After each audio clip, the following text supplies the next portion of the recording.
Hello students, good afternoon to all. कैसे हो आप सब? I hope you all good. After long time we meet here. एक लंबे समय के बाद यूट्यूब के थ्रू कनेक्ट हो रहे हैं। अगर अभी तक आप लोगों ने मेरे यूट्यूब चैनल को सब्सक्राइब नहीं किया तो उसको सब्सक्राइब करें और इसमें बेल आइकॉन दबाएं, जिससे नोटिफिकेशन आप तक पहुंचता रहे। सो आज हम डिस्कशन करेंगे delirium. Delirium is a condition of medical surgical. Okay, delirium एक ऐसी कंडीशन है मेडिकल सर्जिकल जिसमें पेशेंट की जो कंडीशन होती है वो पूरी तरह से इनसेंसिबल या अनकॉन्शियसनेस के अकॉर्डिंग या अनकॉन्शियस लाइक होती है। जिस पे हम बात करेंगे firstly definition. Delirium is disturbance in consciousness. जो डिलीरियम है वो एक तरह का डिस्टर्बेंस होता है, या कह सकते हैं कि हमारा जो माइंड होता है या कॉन्शियसनेस होती है वो शॉर्ट टाइम के लिए, कुछ समय के लिए डिस्टर्ब हो जाता है, जिससे हमें टाइम, प्लेस, ओरिएंटेशन ये चीज़ें क्लियर नहीं हो पाती। एंड चेंजेस इन कॉग्निशन एक ऐसी कंडीशन या कह सकते हैं हमारे बॉडी माइंड के रिलेशनशिप में एक प्रोसेस होती है जिसमें क्या होता है, that means development of knowledge and understanding, जो कि हमारे ब्रेन में एक नॉलेज को या किसी भी चीज़ को डेवलप करने में हेल्प करती है। कॉग्निटिव थिंकिंग जिसे हम बोल सकते हैं, वो कुछ समय के लिए डिस्टर्ब हो जाती है। That means the delirium. So next one, incidence. जो डेलीरियम है उसकी जो इंसिडेंस रेट है वो है, delirium has the highest incidence among organic mental disorder. Delirium एक ऐसा कंडीशन है जिसमें हाईएस्ट इंसिडेंस रेट है, specially organic mental disorders means neurocognitive disorders. Neurocognitive means actually delirium is a not psychiatric condition. Psychiatric condition नहीं, एक तरह से mental. अपन सोचते हैं कि ये क्या पूरी तरह से मेंटल प्रॉब्लम है, तो ऐसा नहीं है। साइकेट्रिक में हम इसको नहीं रख सकते। ये ऑर्गेनिक मेंटल डिसऑर्डर है जिसमें हम न्यूरोकॉग्निटिव कह सकते हैं या कह सकते हैं मेडिकल सर्जिकल के न्यूरोलॉजिकल डिसऑर्डर्स है। About 10 to 25% of medical surgical in patient, अगर हम देखते हैं तो उसमें से 10 से 25% जो है मेडिकल सर्जिकल के इन पेशेंट में आते हैं। And about 20 to 40% of geriatric patient made the critical for the delirium during the hospitalization के दौरान हम देखते हैं कि 10 से 25% जो हैं वो मेडिकल सर्जिकल के पेशेंट होंगे और 20 से 40% जो है जीरियाटिक यानी कि ओल्ड एज पीपल्स में होने के चांसेस ज़्यादा रहते हैं। नाउ ऑल्दो द डेलीरियम में ऑकर्स इन एनी एज, जैसा कि पता है कि डेलीरियम जो है वो किसी भी एज में हो सकता है, क्योंकि अपन ने देखा कि 10 to 25% मेडिकल सर्जिकल कंडीशन में हो रहा है, 20 to 40 जीरियाटिक पेशेंट में, तो वो लगभग सभी एज को ये कवर कर सकता है, किसी में भी हो सकता है, लेकिन मोस्ट प्रोबेबली ये है जीरियाटिक पेशेंट या ओल्ड एज पीपल्स में। ऑल्दो डेलीरियम में occurs in any age group, it most common among the elderly, जैसा कि बताया कि ज़्यादातर इसमें एल्डरली पेशेंट, बड़े लोगों को होने के चांसेस रहते हैं। एस्टिमेटेड प्रेवलेंस रेट, अगर एस्टिमेटेड प्रेवलेंस रेट की हम बात करें तो लगभग 10 to 30% ऑफ पेशेंट जो हैं वो इसमें सफ़र करते हैं। And 60% of those older than the age of 75 years, जो 75 ईयर्स से ज़्यादा या उसके समकक्ष होते हैं, उन पे 60% चांसेस होता है डेलीरियम होने की। नाउ द इटियोलॉजी और कॉजेस, या कह सकते हैं किस कारण से डेलीरियम होने के चांसेस रहते हैं। So firstly vascular means the hypertensive या इंसेफेलोपैथी इंट्राक्रैनियल, मीन्स जो ब्लड वेसल्स होती हैं उसमें, ब्लड वेसल्स में अगर हाइपरटेंशन की वजह से ब्लड वेसल रप्चर होती है या किसी प्रकार का उसमें abnormality होती है, वो कारण हो सकता है। Encephalopathy is the brain disorders that alter the brain function, जिसमें से हमारा ब्रेन का एक डिसऑर्डर होता है जिसमें से ब्रेन के फंक्शंस जो होंगे अल्टर्ड होंगे, वो कारण हो सकते हैं। एंड इंट्राक्रैनियल मीन्स जो भी इंट्राक्रैनियल यानी क्रैनियल हमारी जो खोपड़ी होती है, क्रैनियम होता है, उसके अंदर अगर हिमोरेज हो जाता है, इंट्राक्रैनियल हिमोरेज यानी ब्लीडिंग हो जाता है, उस कारण से भी ये प्रॉब्लम हो सकता है। एंड इन्फेक्शंस की बात करें, infection, encephalitis and meningitis, this infection can cause the delirium. Neoplastic space occupying lesions. Neoplastic cells like cancer cells that causes the tumors growth. तो न्यूप्लास्टिक जो ट्यूमर ग्रोथ होता है उसकी वजह से वो वहाँ का जो लीजन होता है या स्पेस जो होता है उसमें उस पार्ट को अफेक्ट करता है, जिसकी वजह से प्रॉब्लम हो सकता है। And intoxication means chronic intoxications और withdrawal effects of the sedative hypnotic drugs. कोई भी ऐसे टॉक्सिक सब्सटेंसेस हैं या फिर ऐसी कोई दवाई हैं, सेडेटिव ड्रग्स हैं, जिसकी वजह से भी टॉक्सिफिकेशन बढ़ेगा और वो भी डिलीरियम कॉज करा सकता है। ट्रॉमा किसी प्रकार का सबड्यूरल या एपिड्यूरल हिमोटोमा हो गया, ब्लीडिंग हो गया, जिसकी वजह से वहाँ पे इंजरी की वजह से ट्रॉमा हो गया है, कॉन्ट्यूशन हो गया, या किसी प्रकार का रीजन ऑफ इंजर्ड टिश्यू या स्किन, किसी प्रकार के कॉन्ट्यूशन मीन्स होता है इंजर्ड हो जाता है टिश्यू या लेसरेशन होना। Post operative heat stroke, post operative या पेशेंट होते हैं या कह सकते हैं कि जो पेशेंट की सर्जरी हो चुकी होती है, किसी प्रकार का हीट स्ट्रोक होने की वजह से कोई भी इस तरह का ट्रॉमा जो कि ब्रेन को अफेक्ट करता है, उसकी वजह से डिलीरियम होने के चांसेस रहते हैं। Next, vitamin deficiency.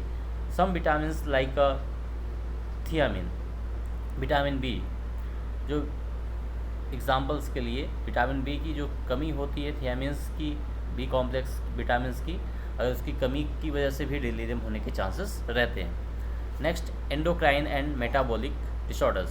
सो एंडोक्राइन ग्लैंड्स, एंडोक्राइन जो हार्मोन्स होते हैं या मेटाबॉलिक डिसऑर्डर्स होते हैं लाइक डायबिटिक कोमा, जिसकी डायबिटीज़ की वजह से वो कोमा में चला जाता है, एंड शॉक हो जाता है, या यूरेमिया हो जाता है, ज़्यादा यूरिन होता है, मैक्सेडीमा होता है, हाइपरथायरॉयडिज्म है, हेपेटिक फेलियर है। ये बहुत सारे ऐसे रीजन्स हैं जिसकी वजह से भी डिलीरियम होने के चांसेस रहते हैं। तो these are the etiological factors. Metals also can cause the delirium, like heavy metals, lead, manganese, mercury, carbon monoxide and toxins। ये जो ऐसे मेटल्स हैं जो कि अगर डायरेक्टली कांटेक्ट में आ गया, डायरेक्टली इनहेल हो गया, तो उसकी वजह से भी चांसेस रहते हैं कि उसको डिलीरियम होने के चांसेस। अनोक्सिया, एनीमिया, पल्मोनरी और कार्डियक फेलियर। तो ऐसी कोई कंडीशन, अनोक्सिया मीन्स ऑक्सीजन की कमी होना, यानी कि हमारे ब्लड में ऑक्सीजन की कमी होने की वजह से भी प्रॉब्लम हो सकता है या डिलीरियम होने के चांसेस रहते हैं। स्पेशली एनीमिया, एनीमिक पेशेंट होगा तो ब्लड में ऑक्सीजन की कमी होगी। पल्मोनरी और कार्डियक फेलियर है जिसकी वजह से भी ऑक्सीजन की कमी होती है। नाउ द रिस्क फैक्टर्स की बात करें, कौन कौन से ऐसे लोग हैं जिन पे सबसे ज़्यादा हाई रिस्क में रहते हैं। एडवांस स्टेज, जैसा कि पहले से पता है आपको कि जो सबसे ज़्यादा ओल्ड एज पीपल्स को ये प्रॉब्लम्स अफेक्ट करता है या होता है। प्री एग्जिस्टिंग डिमेंशिया भूलने की बीमारी, जो कि पहले से उसको डिमेंशिया की प्रॉब्लम है या एग्जिस्टिंग प्रॉब्लम है, तो उसको भी चांसेस बढ़ते हैं, उनके होने के चांसेस ज़्यादा होते हैं। Risk factor. फंक्शनल डिपेंडेंस, यानी कि उसकी जो फंक्शनल कैपेसिटी होती है, किसी पर डिपेंडेंस होता है, तो उस कंडीशन में भी उस ऐसे पर्सन को भी ज़्यादा चांसेस रहते हैं। प्री एग्जिस्टिंग इलनेस, कोई भी ऐसी इलनेस, बीमारी जो कि पहले से है, उसके कारण से भी हो सकता है। बोन फ्रैक्चर, कोई भी हमारे बॉडी में स्पेशली ब्रेन के या हेड के बोन फ्रैक्चर हो जाता है, उसकी वजह से हो सकता है। इन्फेक्शन होने की वजह से हो सकता है। Medication, both number and types, किस प्रकार के मेडिसिन ले रहे हैं और कौन से टाइप्स के हैं या कितने मेडिसिन की मात्रा कितनी है, वो भी डिपेंड करता है रिस्क फैक्टर में। चेंजेस इन वाइटल साइन, अगर किसी के वाइटल साइंस में चेंजेस हो रहे हैं continuously, including the hypotension and hyperthermia, hypotension है या हाइपोटेंशन या हाइपरटेंशन, दोनों कंडीशन है। अगर बीपी की प्रॉब्लम से उसको, या फिर हमारे बॉडी में हाइपोथर्मिया हो जाता है, तो उन सारी कंडीशन में हमारे को हाई रिस्क में रह सकते हैं या कह सकते हैं हाई रिस्क पेशेंट हो सकता है। इलेक्ट्रोलाइट और मेटाबॉलिक इम्बैलेंसेस, अगर बॉडी में किसी भी तरह से इलेक्ट्रोलाइट्स या मेटाबॉलिक का डिस्टर्बेंस हो जाता है, उस कंडीशन में हो सकता है admission to the long term care institution. कोई भी लॉन्ग टर्म केयर के लिए इंस्टीट्यूशन में एडमिशन है या पड़ा हुआ है, बेड रिडन पेशेंट है, तो उनको चांसेस रहता है। पोस्ट कार्डियोटॉमी, अगर किसी को कार्डियोटॉमी यानी कि कार्डियक सर्जरी हुई है, उस पेशेंट को भी इस तरह की प्रॉब्लम होने के चांसेस आते हैं। ये रिस्क फैक्टर्स हैं। एड्स ऑल्सो, एड्स में भी इम्यूनिटी वीक हो जाती है, जिसकी वजह से बहुत सारे मल्टीपल डिस्फंक्शन होने लगते हैं। जो सारे रीजन्स ये क्या है, रिस्क फैक्टर में आते हैं, या कह सकते हैं डिलीरियम के लिए ये रिस्क फैक्टर्स कॉज कर सकते हैं। नाउ द क्लिनिकल मैनिफेस्टेशन और क्लिनिकल फीचर्स या क्लिनिकल फाइंडिंग्स जो भी आप समझते हैं। So here the impairment of the consciousness. Impairment of the consciousness means, इस डिलीरियम वर्ड से ही पता था, इनसेंसिबल या इम्पेयरमेंट। तो कॉन्शियसनेस इसमें स्पेशली अल्टर्ड होगा, या clouding of the consciousness ranging from the drowsiness to stupor and coma. Specially इसमें कैसे हो सकता है, हल्का सा उसको रेंगिंग होगा, या कह सकते हैं प्रसार होगा, बढ़ाव होगा, या फिर कह सकते हैं कि उसको धीरे धीरे क्लाउड इस हल्का सा धुंधलापन या फिर ड्राउजी टाइप का फील होगा, और उसके बाद धीरे से वो अकेला महसूस करेगा, और फिर धीरे से उसके बाद वो क्या कंडीशन में आएगा, कोमा की कंडीशन में जा सकता है। तो इस तरह से उसकी जो कंडीशन होती है, कॉन्शियसनेस लेवल होता है, धीरे धीरे डिक्लाइन होने लगता है। And impairment of attention. Impairment of attention means the किसी भी चीज़ का जो अटेंशन होगा वो कम हो जाएगा। Difficulty in the shifting, focusing and sustaining attention. किसी प्रकार से किसी भी चीज़ को शिफ्ट करना है, कहीं पे फोकस होना है, सस्टेन अटेंशन, किसी पर लगातार अटेंशन होना है, तो इन सब चीज़ों में उसका पेशेंट का धीरे धीरे इंटरेस्ट जो होगा वो कम होता जाएगा। Next, perceptual disturbance. किसी भी चीज़ को परसेप्शन करना या illusions and hallucination most often visual. Specially जो किसी भी चीज़ का परसेप्शन जो होता है कि इल्यूजन लाइक कंडीशन हो जाती है, हेलुसिनेशन होता है, फॉल्स परसेप्शंस होते हैं, तो ये सोचेगा कि यहाँ पे कुछ और है, होगा कुछ भी नहीं, फिर भी उसको सुनाई देगा। इस तरह की ऐसी कंडीशन होती है, परसेप्शन में डिस्टर्बेंस होना, ये भी क्लिनिकल फीचर्स प्रेजेंट होंगे। डिस्टर्बेंस ऑफ कॉग्निशन, जैसा कि बताया इंट्रोडक्शन में पार्ट में ही कि कॉग्निशन जो थिंकिंग होती है, कॉग्निटिव थिंकिंग होती है, या माइंड या कह सकते हैं process of development knowledge and understanding in mind, जो हमारे माइंड पे अंडरस्टैंडिंग होती है वो वीक हो जाएगी। Impairment of the abstract thinking and comprehension, impairment of the recent and immediate memory, increase reaction time, ये सारी चीज़ें क्या होंगी, बढ़ती जाएंगी। डिस्टर्बेंस ऑफ कॉग्निशन, हमारे जो माइंड का कॉग्निटिव थिंकिंग है, ऑब्स्ट्रैक्ट थिंकिंग है, वो डिस्टर्ब हो जाएगी, प्रॉपर तरीके से नहीं है। ऑब्स्ट्रैक्ट मीन्स कहना चाहिए कि एक ऐसी थिंकिंग जिसमें हम अपनी कंप्लीट थिंकिंग है, सामान्य सोच जिसे कहते हैं, वो होती है, वो नहीं रहेगी। Comprehension, impairment, recent and immediate memory, आपकी अचानक से जो मेमोरी होगी वो भूल जाएगा। इंक्रीज रिएक्शन टाइम, कोई भी चीज़ को बात करता है, कोई भी चीज़ को रिस्पॉन्स करता है, तो उसका रिएक्शन टाइम काफ़ी लंबा हो जाएगा। And psychomotor disturbance also, hyper activity, किसी प्रकार की वो साइकोमोटर एक्टिविटी भी कर सकता है, लाइक अ साइकेट्रिक पेशेंट, साइकेट्रिक की पेशेंट की तरह वो हाइपो या हाइपर एक्टिविटी कर सकता है, चुपचाप रहेगा, स्टूपर होगा, किसी से बात नहीं करेगा, या फिर बहुत ज़्यादा ओवर एक्टिविटी करने लगेगा। एमलेस ग्रुपिंग और पिकिंग, कुछ भी एमलेस यहाँ वहाँ कुछ भी करने लगेगा। ग्रुपिंग, अनिच्छा से कुछ भी, अनिच्छा से अपनी बिना मन की कुछ भी करना, दैट इज़ ग्रुपिंग और picking. At the bed clause and enhance startle reactions, और इसके साथ साथ स्टार्टल एक्सट्रीमली रैपिड, बहुत तेज़ी के साथ उसका रिएक्शंस होने लगेगा, स्टार्टल रिएक्शंस जिसे हम बोल सकते हैं। Next, disturbance of sleep cycle, जो जगने का या सोने का जो साइकिल होता है वो भी डिस्टर्बेंस हो सकता है। इंसोमिया मीन्स नींद ना आना, और severe cases total sleep loss, sometimes बहुत ज़्यादा सीवियर लॉस होता है, इसमें पूरी तरह से उसको नींद नहीं आती है। डे टाइम ड्राउजीनेस, दिन में पूरी तरह से ड्राउजी फील करेगा। डिस्टर्बिंग ड्रीम्स, कई बार उसको ड्रीम्स की वजह से डिस्टर्ब हो सकता है, रात में नींद नहीं आएगी, या बहुत बार उसको ड्रीमिंग होगा, या फिर नाइट मेयर जिसे बोल सकते हैं, स्वप्न, रात का स्वप्न। And next, emotional disturbances. Emotional disturbances में specially depression, anxiety, fear, irritability, euphoria, apathy, ये सारी कंडीशंस जो होंगी वो भी अपीयर हो सकती हैं। Now next the diagnostic criteria, उसको फाइंड कैसे करेंगे हम, उसको कैसे समझेंगे कि ये प्रॉब्लम्स है, या इसको कैसे कौन कौन से ऐसे मेजरमेंट हैं जिसके थ्रू हम क्लियर कर सकते हैं। The history collections, any history of head injury, कोई भी प्रकार का हेड इंजरी हुआ है, या any previous disease also meningitis like, okay.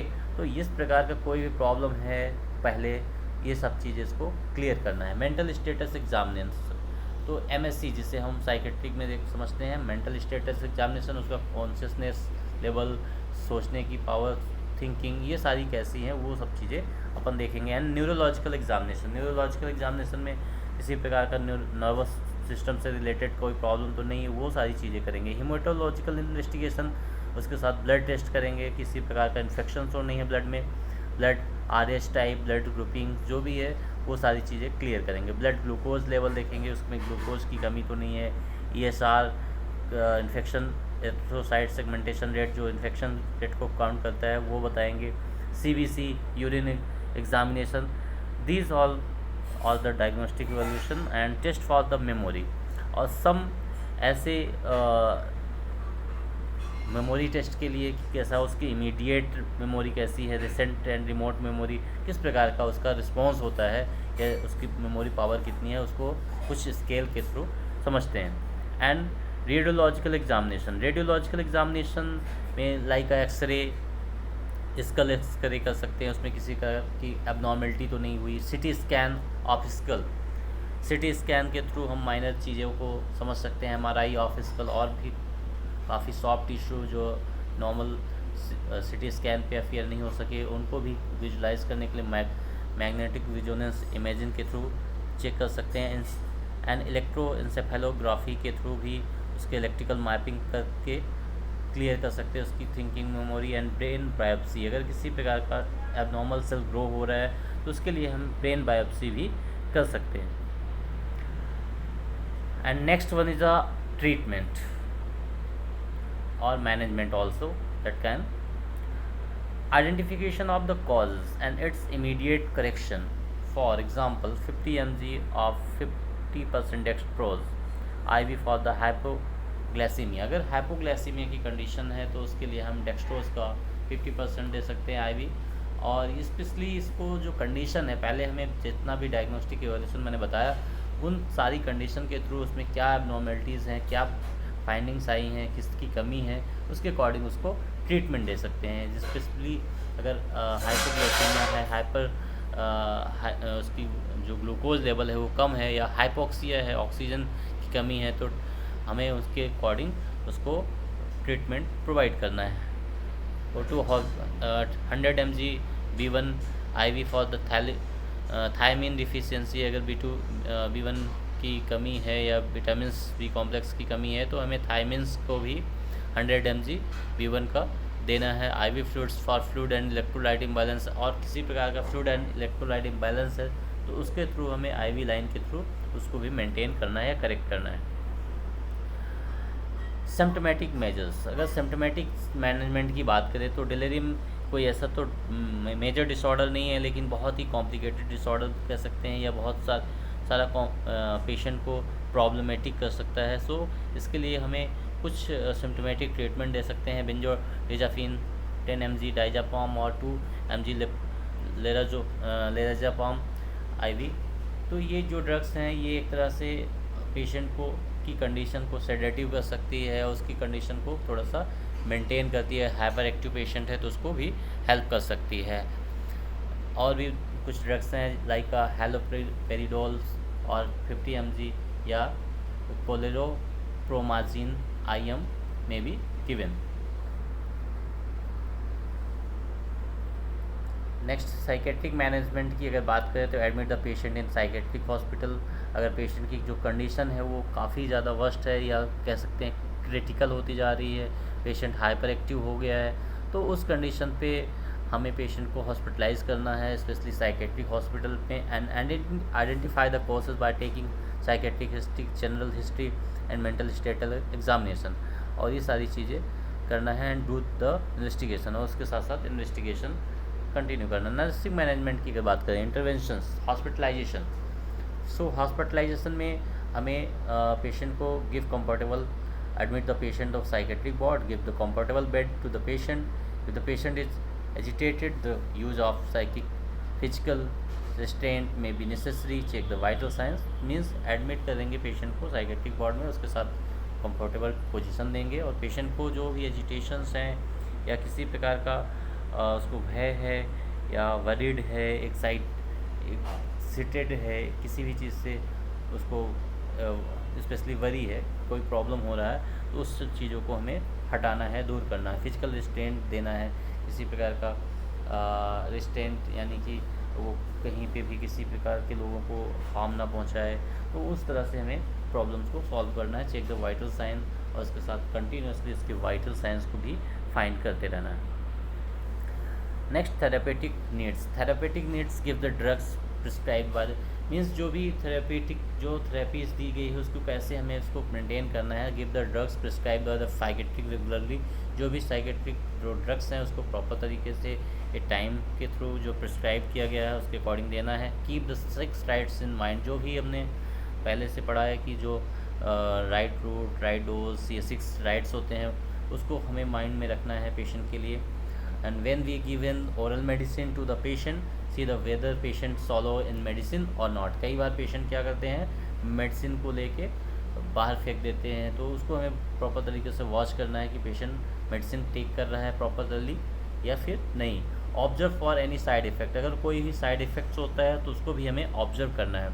And record the dose frequency nurse record, जो भी पेशेंट को दवाइयाँ दी गई हैं उसको प्रॉपर तरीके से नर्सिंग जो नोट होता है उस पर मेंशन करना होगा।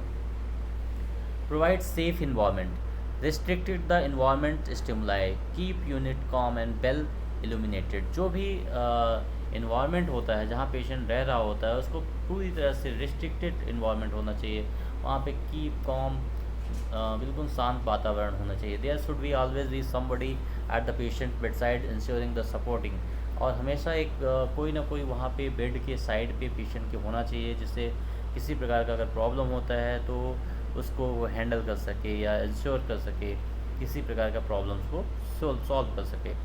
And as the patient is responding to the terrifying unrealistic word is hallucinations, hallucinatory illusion and delusions, special precautions are needed to the protected from the himself and to protect others। अगर किसी प्रकार का patient अगर terrify करता है या कह सकते हैं कि भयानक स्थिति जिसे हम बोल सकते हैं, तो उस कंडीशन पे अनरियलिस्टिक वर्ड वो बोलता है मैं यहाँ का नहीं हूँ या मैं ही किंग हूँ, हेलुसिनेशन है, इल्यूज़न है, या कुछ और उसको दिखाई देता है, भूत या इस तरह की बातें करता है, तो उसके लिए हमें प्रिकॉशंस लेके रखना है कि पेशेंट को भी इंजरी ना हो या वो पेशेंट ही किसी और को हमें भी नुकसान ना पहुंचाए। इन सब चीज़ों के लिए अपन को पेशेंट और आप हिमसेल्फ खुद को भी प्रोटेक्ट रखना है। And lastly the conclusion, the delirium often persisted beyond the discharge from the hospital। Delirium हमेशा हो सकता है या उसके बाद जैसे डिस्चार्ज हो गया उसके बाद भी परसिस्ट हो सकता है, कंटिन्यू हो सकता है। So discharge planning should be routinely including the family education and the referral to the community health and care providers. तो डिस्चार्ज प्लानिंग हमारा कैसा होना चाहिए, रूटीनली होना चाहिए और इंक्लूडिंग द फैमिली एजुकेशन, और उसके साथ साथ हमें फैमिली को एजुकेशन भी देना है कि कैसे इसको हैंडल करना है, and referral to the community health care providers also. If the patient will return to the